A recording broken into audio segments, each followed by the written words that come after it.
السلام عليكم ورحمة الله وبركاته. النهارده ان شاء الله يا شباب عندنا مقطع خرافي بعنوان اطفال مغاربه يحتلون العالم ب يعني اختراعات صدمت العالم اجمع. بيقول لك كده الاختراعات دي لما يعني جم الدول الاخرى شافتها قالوا لك لازم يقنعوا الاطفال دول ان هم يعيشوا بره، عارف انت، يستثمروا هم فيهم من كتر ما الاطفال المغربيه دي صدمتهم من اختراعاتهم ومن ذكائهم. النهارده ان شاء الله تعالى هنشوف مقطع لاختراعات المغربيه وللاطفال الصغار دول ان شاء الله تعالى نستمتع. ولكن لو دوست على زر الاشتراك وما تنساش يعني تكتبوا لنا اقتراحات، تشارك على القنوات الثانيه لو انت محب لكره القدم المغربيه له مقاطع متنوعه بشكل عام، ويخلونا على طول نشوف مع بعض ايه المقطع الخرافي ده. ليتس جو. يعني الشباب بيقول لك كيف ادهش الطفل المغربي العالم باختراعاته. ليتس جو يا عمي.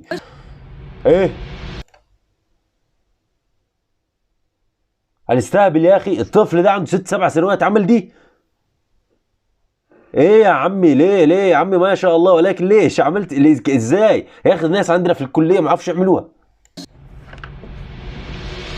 بالمغرب وبمدينة وجه تحديدا خلينا نشوف. والله عبقري بعمر 12 سنة قدم اختراعات مذهلة بدها سنوات من الخبرة. طفل شارك بمسابقة عالمية للروبوتات وأخذ لقب مهندس المستقبل. اخترع كمامة ذكية، روبوت بيقلد حركة الإنسان، وجهاز يغير قنوات التلفزيون بدون أي تدخل بشري. مين هيدا الطفل وكيف قدر يخترع كل هالأشياء؟ ليتس جو يا أخي، ليتس جو يا عمي. أو مساعدة من حدا. أنا اسمي حموتي محمد بلال، المخترع الصغير من المغرب، ولدي 12 سنة وأحلم بأن أكون 12 سنة ما شاء الله، علم كبير في الروبوتات. هالطفل من بداية حياته عنده شغف بالاختراعات والأدوات الإلكترونية، وبعكس أغلب الأطفال يلي من عمره قضى ساعات وأشهر طويلة يتفرج على فيديوهات لمخترعين ومبتكرين من حول العالم. يا عمي البريد بورد اللي انت بتستخدمها دي والله ناس في الكلية ما عرفوش يستخدموها يا عمي، والله مش بهزر معاكم يا عزيزي المشاهد، شيء جدا والله فوق الوصف ما شاء الله. انتشار فيروس كورونا قرر يصنع كمامة ذكية سماها كمامة المستقبل. هذه الكمامة تغلق أوتوماتيكيا قبل خروج رذاذ السعال أو العطس، هكذا لكي لا تنتشر العدوى عبر الأوراق والجدران أو الأسطح. الطفل بلال ما وقف عند اختراع الكمامة، صنع اختراعات كثيرة بأفكار عبقرية وفريدة. روبوت بأدوات بسيطة جدا سماه بدر هاري على اسم الملاكم المغربي الشهير. هذا الروبوت بيحاكي حركة الإيدين وقادر على الملاكمة. نظارة المسافة القانونية الذكية تحجب هي النظارة الرؤية إذا تجاوز الشخص مسافة التباعد الاجتماعي القانونية. نظارة ممكن يستفيد منها فاقدي البصر، خاصة إنها بتطلق صوت إنذار بحالة الاقتراب من جسم صلب. أما أغرب اختراع فهو جهاز إيلون ماسك. هذا الجهاز من أجل مبتور الأيدي كي يتحكموا في التلفاز من دون استعمال الأيدي مرتاحين. بإمكانات بسيطة ودعم محدود صنع الطفل حموتي بلال عشرات الاختراعات، ومؤخرا شارك بمسابقة دولية للروبوتات فاز فيها بالمركز الأول من بين أكثر من 900 مخترع من 21 يا عمي ما شاء الله، والله شيء جدا جميل يا أخي، أقسم برب العزة ما مصدق، مفيش كلام قادر أقوله أساسا ما شاء الله. صعوبات وتحديات كبيرة واجهها حموتي بلال مع كل اختراع وكل فكرة. يوجد الكثير من الإكراهات، عندما أيضا وجه صعوبة في تقطيع قطع البلاستيك. كل هذه الأعمال وكل هذه الاختراعات يعني قمت بها ما شاء الله بيدي، أعمال يدوية، لهذا أواجه الكثير من الصعوبات. بدولنا العربية في آلاف الأطفال العباقرة بدهم دعم وتبني حقيقي.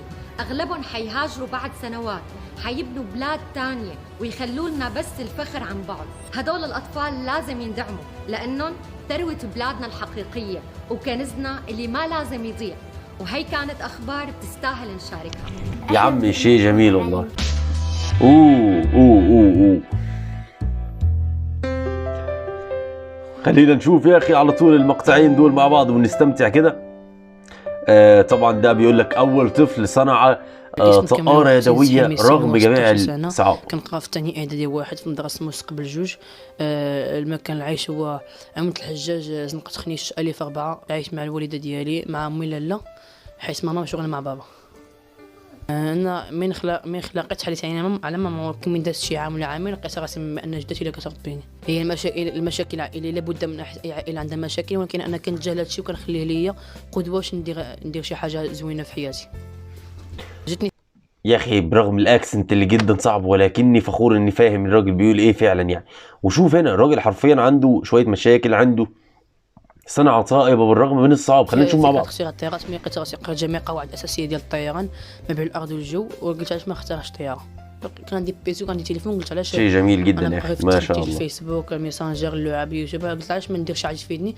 خديت ورقه والستيلو بديت كنكتب لقيت راسي كتبت شي قواعد حفظتهم مزيان وبغيت نطبقهم وطبقتهم على الطياره. المراحل اللي درت باش صوبت الطياره هي شديت اول حاجه، شديت ورقه والستيلو كتبت مزيان داكشي اللي غنحتاج. من بعدها لقيت راسي صافي كملت الهيكل الداخلي والخارجي الطياره. شنو درت وليت شديت وليت جمعت الفلوس مزيان وشريت الخشب. جميل والله. شريت الحجر وشريت الماتر وشريت الضواب وشريت الغوايد ومن صافي لقيت كلشي واجد وبديت كنمونطي من المونتاج. لقيت الطياره. اختيارات اللي اختارت من غير الطياره، اختارت باطو مقلب طفق على البوطوموبيل كيمشي من الارض وكيدخل من الماء ومن الماء كيخرج من الارض. كيخرج من الماء. خدمته عاد صيفطته للمدرسه ودرتو في السد اللي كاين واحد انا. كي دلوقتي انا مش فاهم حاجه الصراحه. في العائله ما كاين حتى شي واحد كيدير بحال هاد الاختراعات هادو. كاين في المدرسه كاين واحد الدري سميتو زيد المغيني، ولكن هو عنده مع التمشغيل وكاين ما عندوش شي علاقه مع تيدير الطيران، عنده غير مع داك الطوموبيلات الالكتريك، عنده بحال هاد الشيء. اما هو ديال هاد الشيء ديال الطيران ما عندوش بالضبط. ولكن انا ما تقدرش تقول بان انا خديت عنده هاد الفكره، قلت علاش ما نديرش بحالو، وكاين اني ندير شي حاجه احسن منه وبغيت ندير طياره. خلينا نشوف يا عمي، خلينا نشوف شيء جميل الصراحه. انت تكون بالسن ده يا اخي وعندك وبالدماغ الكبيره دي، راجل انا اتوقع، انا بقول لك راجل انه عمره 6-7 سنوات وبهذا الكلام الجميل. واللي هي جداتي وثاني بزاف ديال الدراري والبنات اللي في المدرسه كيعاونوني ماديا. كنكمل مستقبلي من سنه الدراسه بغيت ندير سيونس مات، بحيث بغيت نولي انجينيور في هادشي في الطيران. ان شاء الله كنفكر باش نصوب واحد الطياره تكون كبيره على هذه وتكون فيها تكون متقدمه بزاف، تكون فيها الالكتريك بزاف، يكون عندها رواد ماشي بحال هادو، تكون متقدمه على بزاف د الحوايج على هذه. بحال شيء جميل يا اخي الصراحه. كيهبطوا تكون تحكم عن بعد، الضوء عن بعد، الاكسيلريشن ديال المشي والجاي يكون عن بعد، الدوران تا هو عن بعد، كلشي عن بعد. ان شاء الله غنبدا الهندسه ديالها في هاد العطله ديال السيمانه. يا عم شيء جميل والله، والله يستحق اي شيء واي دعم يستحق يا اخي. بزاف ديال الناس عيطوا لي من قطر، عيطوا لي من ماشي لابد من المغرب، من خارج المغرب، وبغاو يدعموني ماديا ومعنويا، وانا عطيتهم النمره ديالي وعلاش لا. هي بالضبط في الحي فاش كنسكن انا كاينين بزاف ديال الطاقات متفرغين وكيديروا شي اختراعات لا تبارك الله عليهم، ولكن ما مسلطينش عليهم الضوء. ولكن بغيت انا كنطالب باش يديروا لنا شي نوادي ديال التكنولوجيا في الحي ديالنا، حيت كاينين بزاف ديال الطاقات خصهم دعم. هي حتى حاجه ما صعيبه، حيت شحال من واحد كيتلاقاني كيقول لي واش داك الطريقه اللي صوبتي صعيبه، واش ما عقدتكش في حياتك؟ لا ما عقدتنيش، حيت هي كلشي صعيب، كلشي ملي كتعطيه الخاطر ديالك كيجيك ساهل. والشباب كاملين اللي كنتي ما تفقدوش الامل، حيت كاينين ان شاء الله راه شي افكار عندكم ان شاء الله يا عمي.